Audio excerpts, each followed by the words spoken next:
Las venas abiertas de América Latina, por Eduardo Galeano, parte 84. El financiamiento externo se hacía, como la morfina, imprescindible. Se abrían agujeros para tapar agujeros.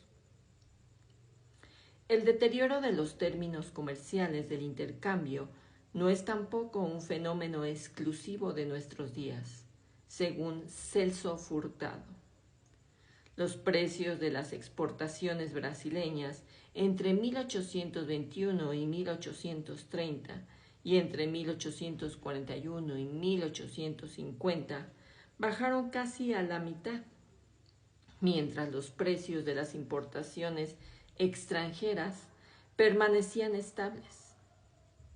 Las vulnerables economías latinoamericanas compensaban la caída con empréstitos. Las finanzas de estos jóvenes estados, escriben Schneber, no están saneadas.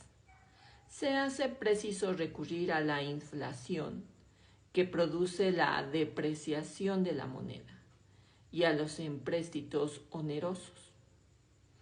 La historia de estas repúblicas es, en cierto modo, la de sus obligaciones económicas contraídas con el absorbente mundo de las finanzas europeas. Las bancarrotas, las suspensiones de pagos y las refinanciaciones desesperadas eran en efecto frecuentes. Las libras esterlinas se escurrían como el agua por entre los dedos de la mano.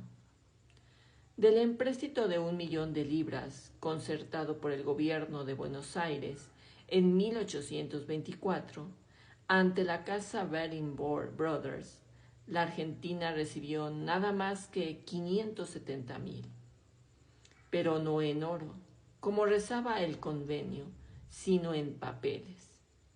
El préstamo consistió en el envío de órdenes de pago para los comerciantes ingleses radicados en Buenos Aires, y ellos no disponían de oro para entregarlo al país, porque su misión consistía justamente en enviar a Londres cuanto metal precioso les pasara cerca de los ojos. Se cobraron, pues, letras, pero hubo que pagar, eso sí, oro reluciente, casi a principios de nuestro siglo. Argentina canceló esta deuda que se había hinchado a lo largo de las sucesivas refinaciones hasta los 4 millones de libras. La provincia de Buenos Aires había quedado hipotecada en su totalidad. Todas sus rentas, todas sus tierras públicas en garantía del pago, decía el ministro de Hacienda, en la época en que se contrató el empréstito. No estamos en circunstancias de tomar medidas contra el comercio extranjero, particularmente inglés, porque hallándonos empeñados en grandes deudas con aquella nación, nos exponemos a un comercio y a un rompimiento del mismo que causaría grandes males. La utilización de la deuda como un instrumento de chantaje no es, como se ve, una invención norteamericana resistente. Las operaciones agiotistas encarcelaban a los países libres. A mediados del siglo XIX, el servicio de la deuda externa absorbía ya casi el 40% del presupuesto de Brasil, y el panorama resultaba semejante por todas partes. Los ferrocarriles también formaban por parte decisiva de la jaula de hierro de la dependencia. Extendieron la influencia imperialista ya en plena época del capitalismo de los monopolios, hasta las retaguardias de las economías coloniales. Muchos de los empréstitos se destinaban a financiar ferrocarriles para facilitar el embarque al exterior de los minerales, los alimentos, las vías férreas no constituían una red destinada a unir a las diversas regiones interiores entre sí, sino que conectaban los centros de producción con los puertos.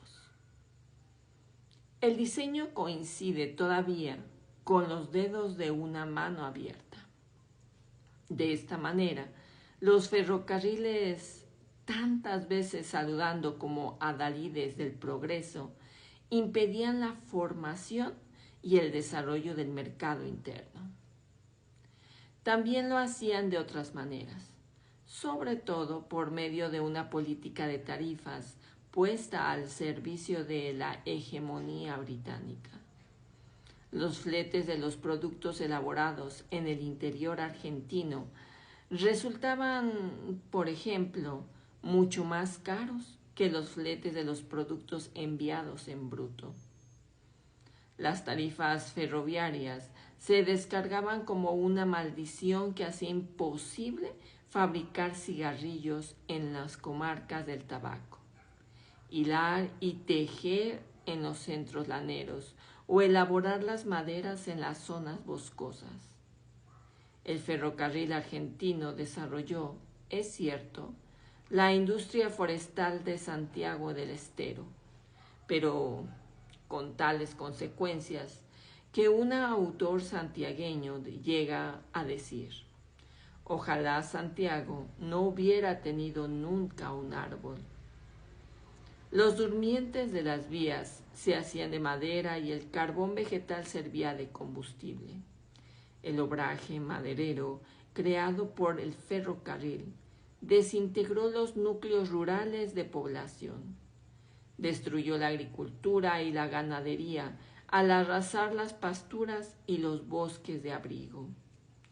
Esclavizó en la selva a varias generaciones de santiagueños y provocó la despoblación.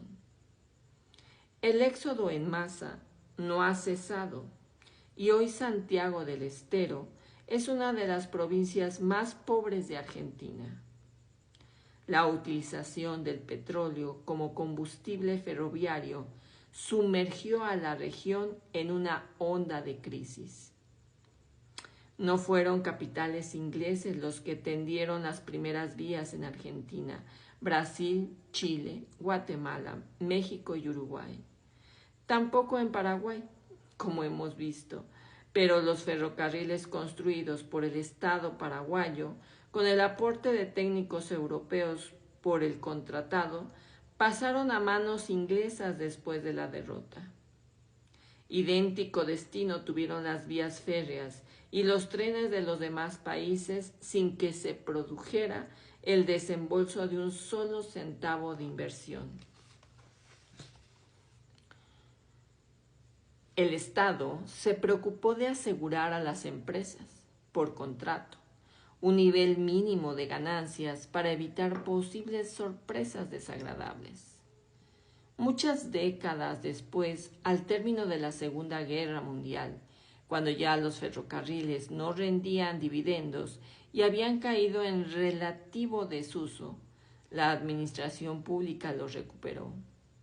Casi todos los estados compraron a los ingleses los fierros viejos y nacionalizaron así las pérdidas de las empresas.